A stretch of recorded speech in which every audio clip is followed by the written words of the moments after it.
Hey guys, welcome to Saturday Spotlight. Well, I knew it had to happen sooner or later. See, we got a change of scenery here. I had to move in the house. It was just too cold in the garage to do a video even. So we're in here. Hopefully just temporarily. They're talking next week. Some temperatures maybe up mid 40s. So should be next week be able to do some videos in the garage. But for now, just set up on the kitchen counter here. We're just gonna do it for a while right here, and until it starts to getting warmer, then we'll get back to the bench. But on the in the spotlight today, two really nice kits actually, built kits obviously from AMT. We got the 1951 Chevy hardtop and the 1951 Chevrolet Fleetline. Now I built these two. I was in high school when I built these as well.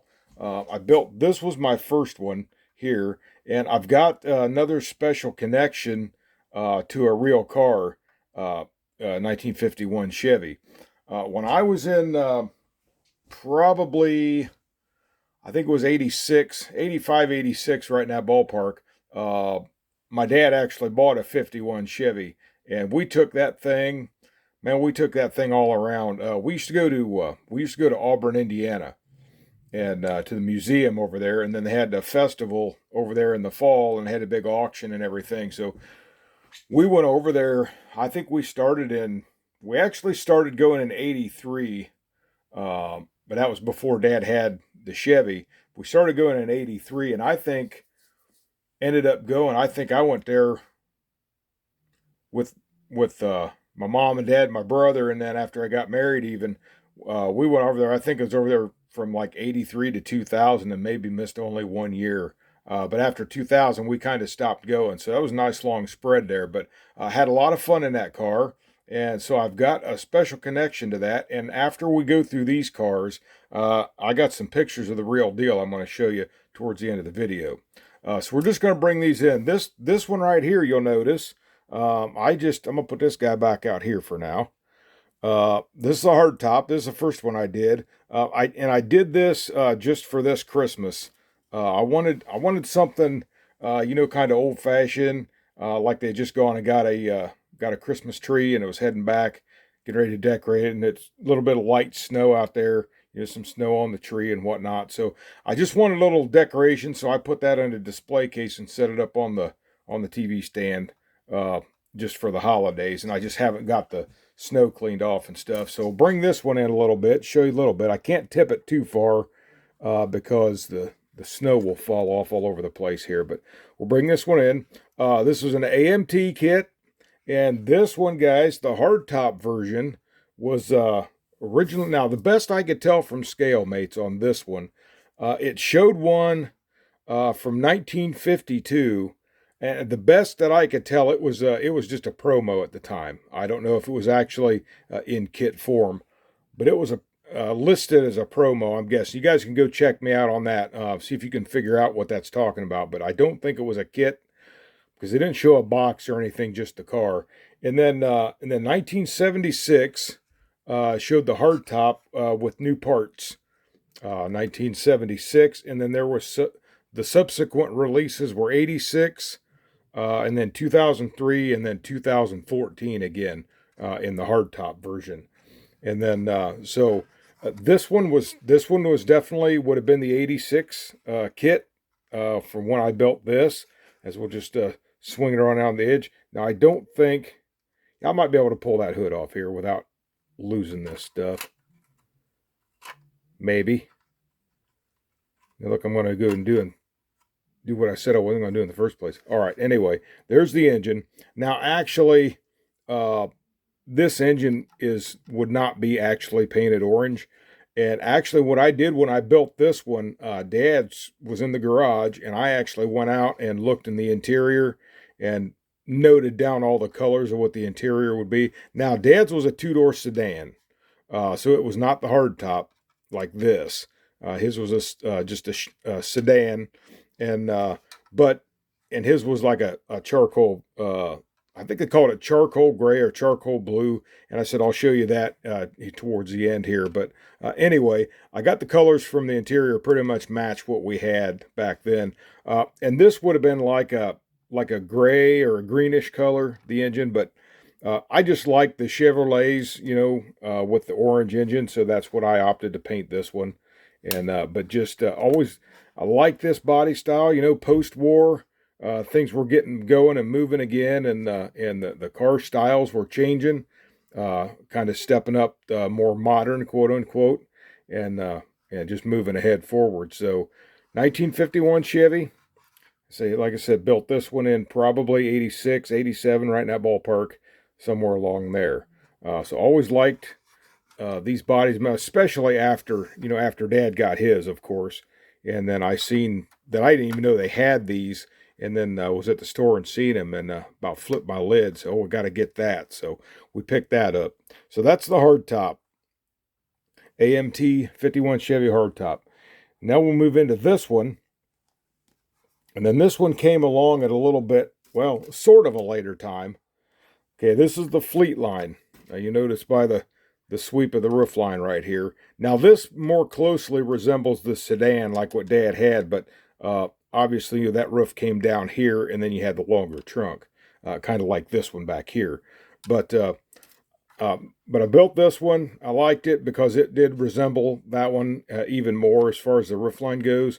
But that way I had the hardtop and the Fleetline, just kind of wanted one of each. And I did this one the same way, basically, engine done the same way, just orange. I added a thread for wires back in the day. That just used what was around the house. So got that. And pretty basic, guys. Not really a whole lot to tell about the kits themselves. But these kits went together okay, I'll say. There were some quirky parts on them. Like I think because these have separate, if I remember right, these are separate fender wells in here. And sometimes there was like some alignment issues with that.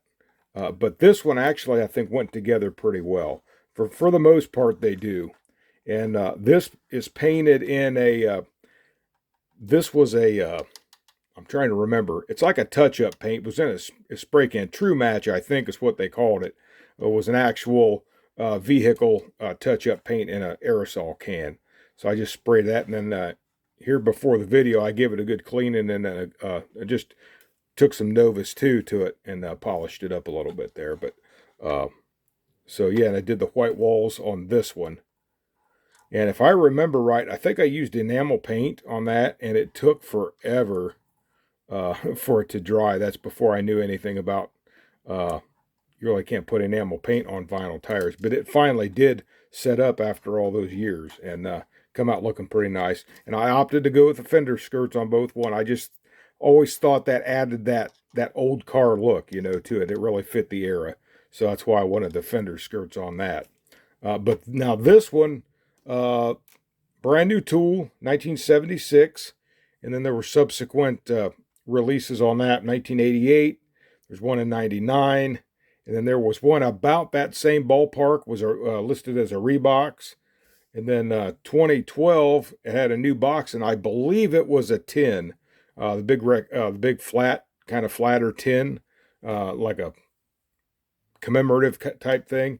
And then 2023 was, I believe, the most recent release of this, which actually shared the box art from the 76, but listed had new decals. So that's pretty much the story on this one. And I would have built this fairly close to the same time as I built the hardtop. So those are just about the same era. And this guy had an oops at one time, and I don't know what happened. I don't think I dropped the whole car. I think I dropped the hood and maybe stepped on it, but you see how it cracked the hood, and it just like busted this whole side piece off. So I just glued it back together the best I could, and it still fits on there nice. I mean, I could actually take and fill that, sand it down, smooth, fill it. But the problem is I'd have to change the whole color because no guarantee it would ever find this color to match. I don't even remember what they called it other than it was, I think it's like a true match in the aerosol. So that's why it's just stayed that way. It doesn't bother me any really. It looks decent enough. It's complete. So, and then again, basically, you know, of course, we looked at the bottom on this. The other one's the same way. So, 1951 Chevy Fleetline. And like I said, there was an inspiration on this because of a car that my dad had, and we had a lot of fun in that car. We took that a lot of places, like I said, over to Auburn several times. And this is actually the car here. I had a better picture from the side, was in Mom and Dad's pictures and stuff, but we looked the other day, just couldn't find it. So, but here's that 51 Chevy we had. Nice car, had the 6-cylinder 3-speed on the column, and this was in 1988. This picture, and I was not quite 16 yet. And I think Dad ended up selling it before I got my driver's license, so I was never able to drive that car. The only thing I did is I would get in it and move it around the backyard. I'd pull it out and wash it, you know, back it in and pull it out and turn it around or whatever I had to do. So that, to me at the time, was just as good as driving the thing on the road. I got a kick out of that. And then just there was my Comet, 65 Comet convertible, ended up... the underside of that was just like really tore up, rusted bad. It was beyond what we could do to fix it. And then this was my dad's 67 Newport right there. He had actually bought that brand new. And then here's just a rearward picture of that 51. So, but that was why I liked these, and was inspiration to build these cars. And there was one particular time, we got up on a Saturday morning to go fishing, Friday or Saturday, and it was going to go fishing down at the lake. So we threw the gear in the trunk of the Chevy, and we took off down there. And we was down there, a couple hours or whatever. We just wasn't having any luck. Fish weren't biting, and Dad says, "What do you say we just take the gear back home and go over to Auburn?" I'm like, "Hey, let's go. Sounds like fun to me." So we went back home, dropped off our gear, headed over to Auburn, and we got over there looking around, went to the museum, which is a really nice museum, by the way, guys. If you haven't been to Auburn, Indiana, if you're in that area, around the Ohio, Indiana area, and you get a chance, stop by. A very nice museum over there they got. So we ended up going over there, and we went to the museum and looking around, and was having such a good time. Dad said, "We say we just call Mom and tell her we're going to stay all night." So there's a little motel we used to stay at over there when we went for the festival a lot of times, and we just stayed there and come back the next day. So a lot of fun in that car. It was fun to drive around, turned heads everywhere you went. So it was just a lot of fun. So that's basically, guys, what I had for this spotlight. Again, 2 more of my past builds from my high school days. I was probably, like I said, 15 years old, and I might have actually built this after Dad got rid of that Chevy, but this one I built when he still had it. So there may be a couple years apart on these that I built. But anyway, that's the scoop on that. It's AMT 1951, a pair of 1951 Chevys there. So I've come across a resin sedan, and I'd actually would like to try to pick one of those up and then find me one of these old bodies with the interior and chassis and everything, and build a sedan and try to match the paint on Dad's. I think it would be really cool to have a replica of that. But anyway, I guess, guys, that's probably all about I got to say about that this week. And I said it's been nice in here, staying warm for this, but hopefully before too long we'll get back to the bench, and we'll bring you some more stuff and get back out there in familiar surroundings. So, but anyway, guys, that's all I got for this one. So, you guys like the video, give me a like, share, subscribe, all the good stuff. And until next Saturday Spotlight, this is Eric from Eric's Model Garage. You guys have a great day. God bless you, and happy modeling.